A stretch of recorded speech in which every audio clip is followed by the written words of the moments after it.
कांग्रेसियों के द्वारा भाजपा सांसद अनुराग ठाकुर का पुतला दहन किया गया। इस दौरान पुलिस और कांग्रेसियों में भारी झूमा झटकी हुई, बल्कि पुतले को लेकर भगमभग भी मची रही। आपको बता दें कि शुक्रवार को गांधी मैदान के पास यह प्रदर्शन हुआ। कांग्रेसी नेता विधायक ओमकार साहू के नेतृत्व में भाजपा सांसद अनुराग ठाकुर का पुतला लेकर राजीव भवन से निकले। इसी बीच पुतले में आग लगा दी गई, जिसके बाद पुलिस और कांग्रेसी एक दूसरे से पुतला छीनने के चक्कर में खींचतान करते रहे, बल्कि कुछ दूर तक उनमें भागम भाग भी मची रही। यह पूरा घटनाक्रम गांधी मैदान और तहसील कार्यालय वाली सड़क में हुआ। पश्चात कांग्रेसी गांधी मैदान में आकर नारेबाजी भी किए और पीएम मोदी समेत अनुराग ठाकुर के खिलाफ नारेबाजी की गई। विधायक ओमकार साहू ने बताया कि भाजपा सांसद अंदर ठाकुर की सदन में हुई टिप्पणी को लेकर यह विरोध जताया गया है।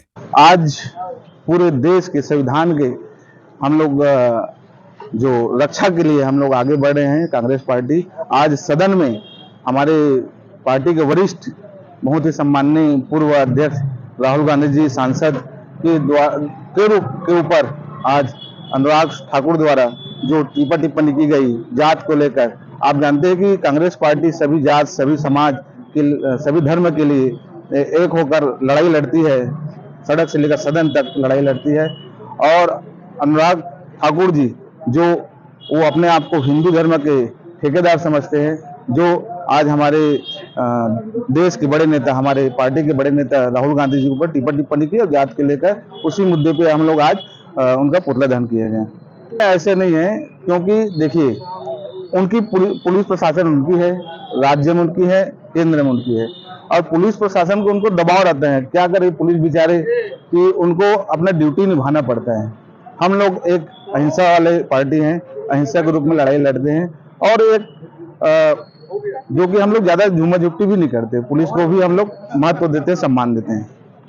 देखिए कुछ दिन पहले जब हमारे देश के नेता प्रतिपक्ष राहुल गांधी जी संसद में सवाल उठाते हैं कि जाति जनगणना देश में होना चाहिए, जितना जाति है उनको उतना अधिकार मिलना चाहिए, तो पीछे से पूर्व केंद्रीय मंत्री और सांसद अनुराग ठाकुर जी का बयान आता है कि आप अपना पहले जाति बताइए। क्या इस तरह से किसी को नेता को नीचे दिखाने का हमेशा से प्रयास भारतीय जनता पार्टी के नेता उनके कार्यकर्ताओं का रहता है। उस संबंध में अनुराग ठाकुर जी का आज पुतला दहन किया गया। जो आप देश के इतिहास में जाएंगे तो आजादी के पहले कांग्रेस पार्टी का योगदान रहा। देश के संविधान बनाने से लेकर लोकतंत्र देश बनाने तक का यदि किसी ने अधिकार दिया तो कांग्रेस पार्टी ने दिया। और शुरू से 1925 में जब आरएसएस का गठन हुआ तो वो भी तिरंगा झंडा कभी नहीं लहराए थे अपने मुख्यालय में, आरएसएस के मुख्यालय में।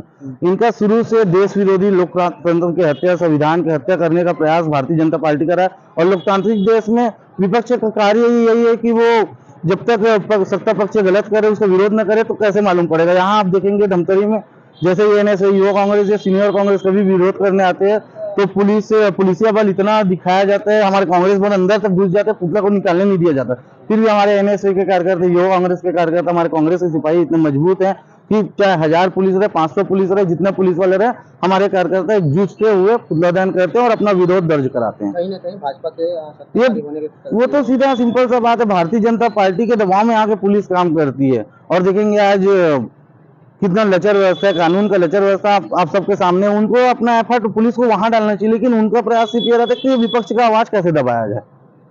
क्या है, भाजपा की आदत हो गई है, जब भी इनकी नाकामियों गलती के बारे में बोला जाता है इनको बहुत जोर से मिर्ची लगती है। संविधान के तहत जो लोगों को अधिकार हासिल है उसी के तहत हमारे माननीय नेता राहुल गांधी जी जाति जनगणना की बात कर रहे हैं, जिससे इन लोग उसको अमल में लाने के बजाय इन लोग पर्सनल अटैक करते हैं, जिसके तहत अनुराग ठाकुर जी ने हमारे नेता की बेइज्जती करी। इसके विरोध में हमने आज पुतला दहन किया है और जो इस तरह की जब भी घटनाएं होंगी हम इसका पूरी ताकत से विरोध करेंगे।